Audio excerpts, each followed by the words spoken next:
escenario incierto, hoy más que nunca tu economía y la mía están en juego. ¿Cómo te van a afectar las nuevas decisiones? ¿Tu dinero te va a alcanzar o no? Si no hay confianza, los inversionistas se van. Exacto. Soy Alberto Aguilar, don Dinero, y sé que para ti cada peso cuenta. Soy Alberto Barranco. En el mundo de las finanzas, nada se me escapa. Y yo soy Carlos Mota. Portafolios, empresas y movimientos monetarios es lo mío. Los tres buscamos respuestas de todos los involucrados, desde gobernantes hasta empresarios. Hashtag Tu Economía en Juego te da respuestas claras y entendibles. ¿Quién, cuándo, pero sobre todo, cómo le van a hacer? La economía, cuando está en juego, debe merecer nuestra atención. Y que esta toma de decisiones sea favorable para nuestra familia y nuestro día a día. Por eso, hashtag Tu Economía en Juego comienza ya.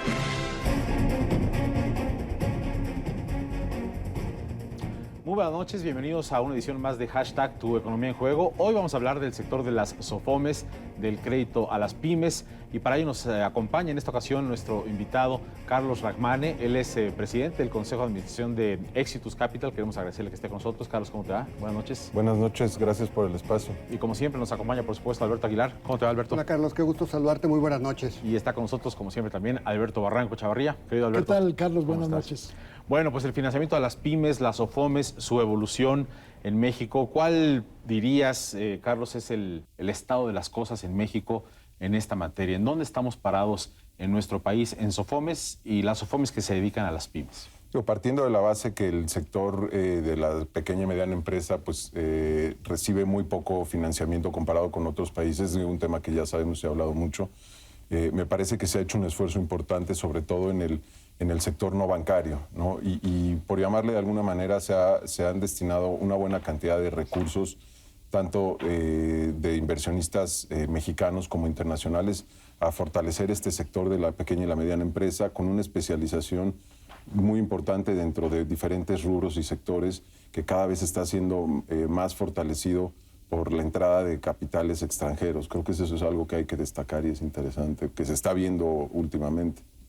¿Qué tanta distancia hay de la situación que se vivió en la crisis del 2008-2009 con pues, el papel de corto plazo que se había colocado en el mercado por parte de las SOFOMES y pues, los problemas que tuvieron? Ya han pasado pues, prácticamente casi 10 años.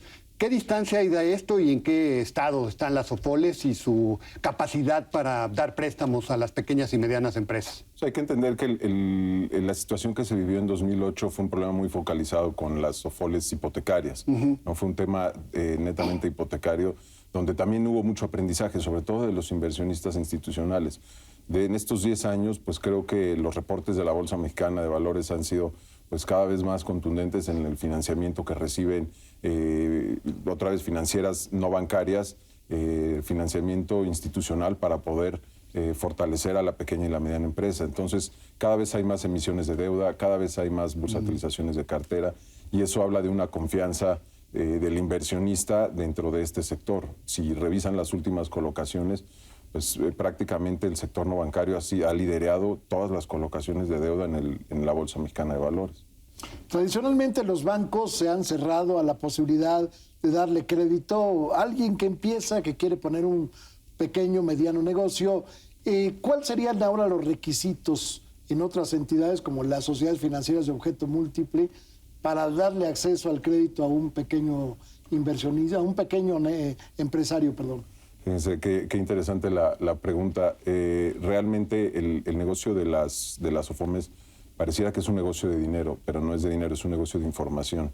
En la medida que podamos tener información de mejor calidad, de mayor calidad, que los empresarios de estas que lideran este tipo de empresas se comprometan cada vez a que la información que presentan sea real y no sea una información pues manipulada o maquillada, pues cada vez va a haber más confianza. Crédito, al final de cuentas, es sinónimo de confianza.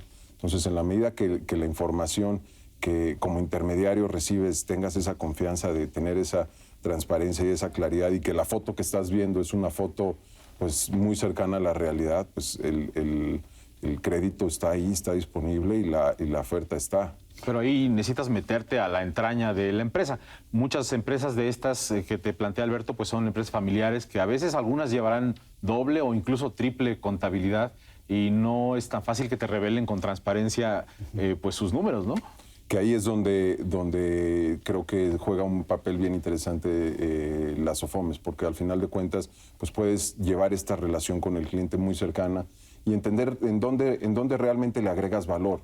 O sea, lo que sucede con el sector bancario es que son productos de anaquel, productos muy estandarizados, que no necesariamente pues, es el financiamiento que requiere, ¿no? Pero si en cierta manera entiendes su necesidad y en función de eso pues, le resuelves el problema, pues no tendría por qué haber esa necesidad de estar duplicando información, ¿no? Cada sexenio se habla de la pequeña y mediana empresa, de nuevos bríos para empujar el financiamiento a ese segmento y pues al final de cuentas queda en aproximación.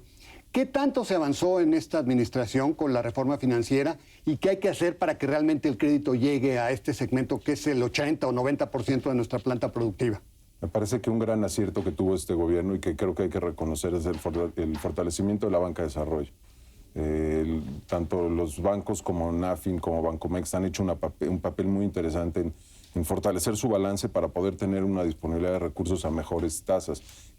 Que hay retos, sin duda hay mucho mayores retos, pero creo que el profesionalismo que tiene que haber dentro de estos bancos del gobierno pues tiene que continuar, tiene que haber una continuidad. No podemos estar inventando bancos de este tamaño cada 6 años.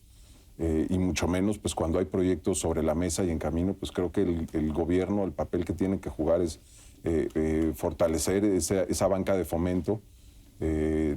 Sin duda ha habido una banca de desarrollo, pero no ha cumplido su función de fomento. Sí ha desarrollado ciertos mercados, pero no ha fomentado la continuidad de la pequeña empresa. ¿Tú crees que veamos en el futuro próximo más SOFOMES apareciendo en el escenario competitivo en tu sector? ¿Habrá consolidación, habrá fusiones, habrá adquisiciones?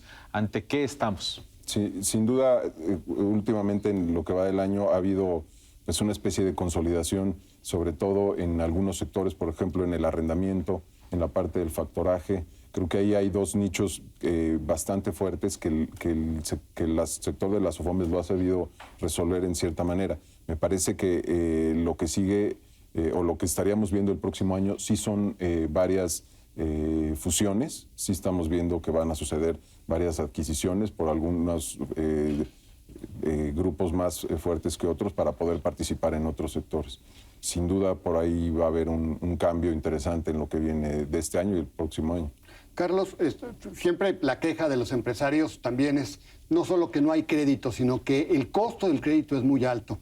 Y pues se quejan del nivel de tasas, ¿no?, que hay. Ciertamente, pues últimamente las tasas se han elevado, pero en algunas instituciones pues son prohibitivas. ¿En qué nivel están las tasas de interés en las SOFOMES, en este segmento no bancario, para las pequeñas y medianas empresas? Y fíjate que ese es un tema que va un poco ligado con el tema de la confianza. Y todos sabemos que el costo está ligado al riesgo. En la medida que la información que se tiene de estas empresas no sea lo más fidedigna posible, pues obviamente el costo, el riesgo que uno está asumiendo pues es mayor.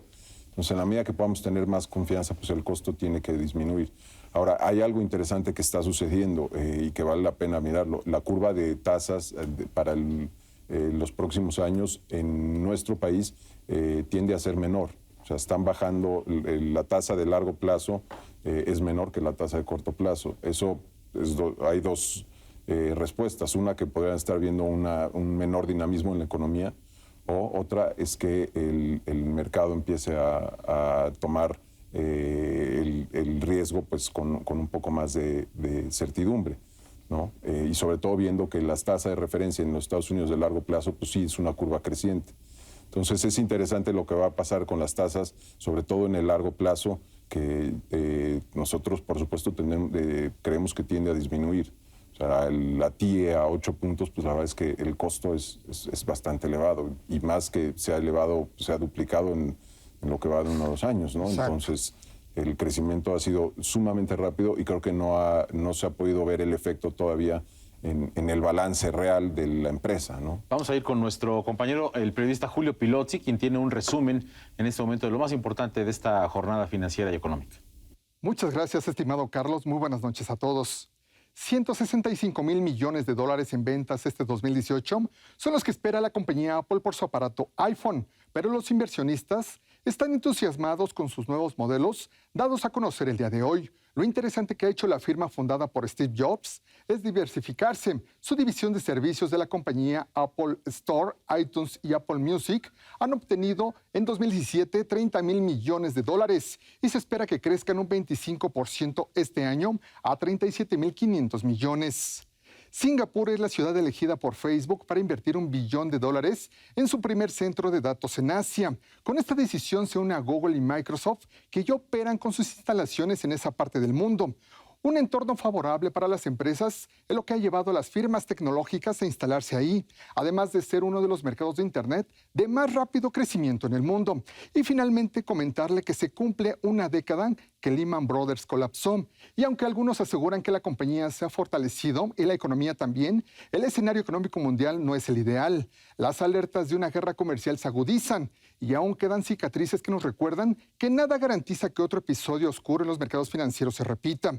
Hoy figuras importantes del pasado como Ben Bernanke, Tim Geithner y Han Paulson han reflexionado sobre el tema. Pero la pregunta es si ya tenemos la solución a las crisis financieras. Ya lo veremos. Hasta aquí este apartado en hashtag Tu Economía en Juego. Buenas noches, regreso con ustedes. Gracias, Julio, por tu comentario. Conclusiones, Alberto. Le preguntaba si en un momento dado la cultura financiera, que no ha arraigado mucho en este país, tiene que ver con ese hecho de que los micro y pequeños no acceden al crédito por ese tipo de cuestiones.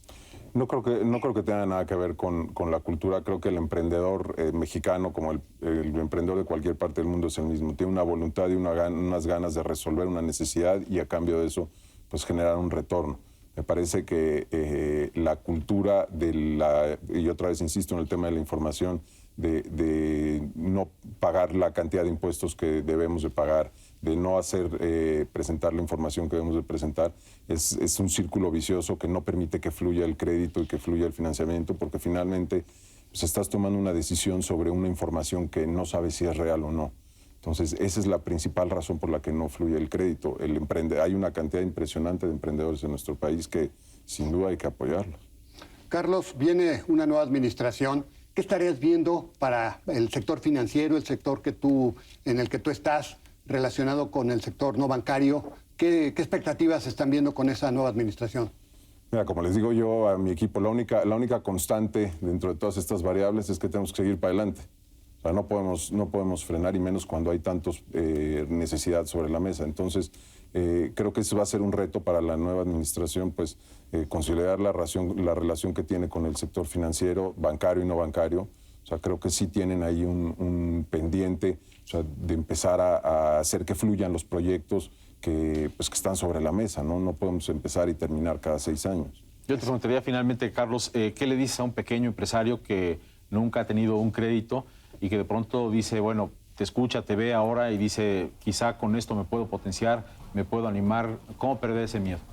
Sin duda tiene que ser un efecto profesional, hacer un plan de negocios. O sea, realmente tiene que entender lo que quiere hacer y qué necesidad quiere resolver, y en función de eso, por supuesto que hay muchas opciones para resolverlo. Pueden ser las SOFOMES, las microfinancieras, el mismo sector bancario. Creo que la oferta está. O sea, lo que tenemos que hacer es trabajar con esos empresarios para poder potencializar su negocio. Pues Carlos, gracias por acompañarnos y mucho éxito. Al contrario, gracias. Alberto, gracias. Gracias, Carlos. Buenas noches. Alberto, gracias. Buenas noches. Gracias, Carlos. Buenas noches. Y gracias a usted por acompañarnos aquí en hashtag Tu Economía en Juego. Nos vemos en la próxima.